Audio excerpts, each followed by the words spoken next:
আল্লাহ না করুক ওসমান হাদির যদি কিছু হয়ে যায়, কোনো কারণে সে নিঃশ্বাস বন্ধ করে, সেই দিন এই অন্তর্বর্তীকালীন সরকারের শেষ দিন। ডক্টর ইউনূস মহোদয়, আপনি খুব সুন্দর সুন্দর করে কথা বলেন, মাঝে মধ্যে একটু মুচকি হাসেনও।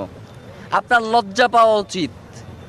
যে ওসমান হাদি আপনার এই অন্তর্বর্তীকালীন সরকার, তিনি তো আসলে কোনো রাজনৈতিক দল এবং মতের মধ্য দিয়ে উঠে আসা সরকার নয়, তিনি তো বাংলাদেশের জনতার সরকার। সেই বাংলাদেশের জনতার কণ্ঠস্বর শরীফ ওসমান হাদি, যিনি ঢাকা, বাংলাদেশের ৩০০ আসনের মধ্যে ঢাকা ৮ আসন অত্যন্ত গুরুত্বপূর্ণ, আপনারা জানেন। ওসমান হাদি কোনো ঠুনকো ব্যক্তি নয় যে তাকে যে কোনোভাবেই আপনারা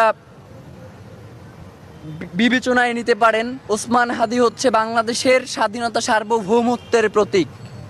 সুতরাং আপনারা ওসমান হাদির নিরাপত্তা নিশ্চিত করতে পারেন না, অথচ আপনারা বলেন ফেব্রুয়ারির 12 তারিখে আপনারা নাকি নির্বাচন করবেন। এক আসনের প্রার্থীর আপনারা নিরাপত্তা নিশ্চিত করতে পারেন না, আর ৩০০ আসনে আপনারা ইলেকশন করবেন এবং সেই ইলেকশন সুষ্ঠু হবে, কোনো ঝামেলা হবে না এবং সবথেকে সুন্দর নির্বাচন হবে, এমন কথা যখন আপনারা বলেন, তখন আপনাদের মুখে আমাদের থুতু মারতে ইচ্ছে হয়। আপনাদেরকে আমরা জানাতে চাই যে ইতিপূর্বেও ওসমান হাদি তার শঙ্কার কথা জানানোর পরেও কেন গোয়েন্দা সংস্থা থেকে তাদের বিরুদ্ধে কোনো ধরনের ব্যবস্থা নেওয়া হলো না। এবং আপনারা জানেন যে এই যে খুনি, এই খুনি ইতিপূর্বেও গ্রেফতার হয়েছে এবং তাকে এই সরকারের আমলি জামিন দেওয়া হয়েছে। আমরা তো মনে করি যে তার এই জামিন ওসমান হাদিদের মতো যারা জুলাইয়ের কণ্ঠস্বর, যারা বাংলাদেশের স্বাধীনতা সার্বভৌমত্বকে ভালোবাসে, যারা বাংলাদেশের স্বাধীনতার সার্বভৌমত্বকে টিকিয়ে রাখার জন্য লড়াই করছে, তাদেরকে আসলে মেরে ফেলার জন্যই এদেরকে বের করা হয়েছে। সুতরাং এই দায় কোনোভাবেই অন্তর্বর্তীকালীন সরকার এড়াতে পারে না। আমরা কোনোভাবেই আপনি বিমান থেকে লাফ দিবেন এবং হেলমেটে ওসমান হাদির ছবি সেখানে পোট্রে করবেন, আমরা তো ওসমান হাদির এই অচেতন অবস্থায় তাকে আপনারা পুষ্পমাল্য দিবেন, এই প্রত্যাশা আমরা রাখি নাই। আমরা অন্তত মনে করেছিলাম যেহেতু ওসমান হাদি বাংলাদেশের স্বাধীনতা সার্বভৌমত্ব রক্ষার সবচেয়ে বলিষ্ঠ কণ্ঠস্বর এবং অন্তর্বর্তীকালীন সরকারের সবচেয়ে বড় শক্তির জায়গা, সুতরাং আপনাদের নিজেদেরই দায়িত্ব ছিল ওসমান হাদিকে রক্ষা করা। যেহেতু আপনারা ওসমান হাদিকে আমরা 48 ঘন্টা সময় দিয়েছিলাম, আপনারা এই 48 ঘন্টার মধ্যে ওসমান হাদির যারা খুনি রয়েছে তাদেরকে আপনারা গ্রেফতার করতে পারেন নাই। সুতরাং আমরা ইনকিলাব মঞ্চ এবং বাংলাদেশের জনতার মতামতকে প্রাধান্য দিয়ে আপনাদেরকে বলছি যে ওসমান হাদির জন্য আপনারা খাস করে দোয়া করেন।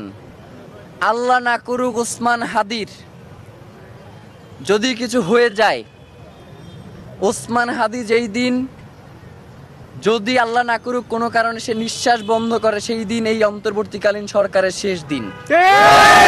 আমরা চুপ রয়েছি এর জন্য আপনারা মনে করবেন না যে ওসমান হাদি শুধু একা। বাংলাদেশের 18 কোটি জনতা এখন ওসমান হাদি ওসমান হাদি বলে স্লোগান দেয় যে আমরাই ওসমান হাদি। সুতরাং আপনার এই ক্ষমতা, আপনার এই রাষ্ট্রের স্থিতিশীলতা বজায় রাখার জন্য অতি দ্রুত যারা এর পিছনে দায়ী রয়েছেন তাদেরকে গ্রেফতার করা হোক। এবং অত্যন্ত নিন্দনীয় একটা ব্যাপার হচ্ছে যে আমাদের আইনজীবীরা বাংলাদেশের প্রেক্ষাপটে তারা আসলে এই পেশাটাকে যে কিভাবে গ্রহণ করে আমি জানি না। মানে তারা মনে করে যে টাকার কাছে মানবতা বিক্রি করে দেয়া যায়, টাকার কাছে রাষ্ট্রকে বিক্রি করে দেয়া যায়, নয়তো তার মতো একজন সিরিয়াল কিলারকে কিভাবে তারা এই জামিন দিল যে অস্ত্র মামলায় গ্রেফতার হয়েছে, অস্ত্রসহ। সুতরাং আমরা মনে করছি যে বর্তমান যে আইন শৃঙ্খলা পরিস্থিতি বাংলাদেশের জন্য দরকার, রাষ্ট্রে যারা আইন শৃঙ্খলা পরিস্থিতির দায়িত্বে আছেন তারা সেই নিরাপত্তা বাংলাদেশের জন্য নিশ্চিত করতে পারছেন না। সুতরাং আমরা ইনকিলাব মঞ্চের পক্ষ থেকে আপনাদেরকে জানাচ্ছি যে আগামীকালকের মধ্যে যদি এই আসামি গ্রেফতার না হয়, তাহলে আমরা স্বরাষ্ট্র উপদেষ্টা এবং আইনমন্ত্রী এই দুইজনের পদত্যাগ দাবি করছি। এবং আমরা সেই সাথে আপনাদেরকে জানাতে চাই যে আগামীকালকে ঢাকায় শহীদ মিনারে